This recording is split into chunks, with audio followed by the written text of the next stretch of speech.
You are looking at Julian's pronunciation guide, where we look at how to pronounce better some of the most mispronounced words in the world, like this other curious word. But how do you say what you're looking for today?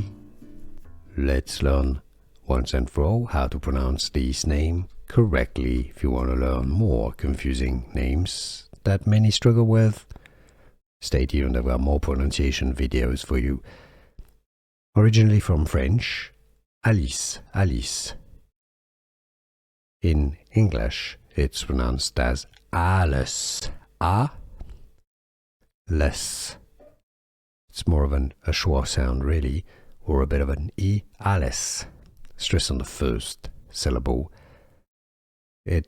Before French, it came from German, Alice.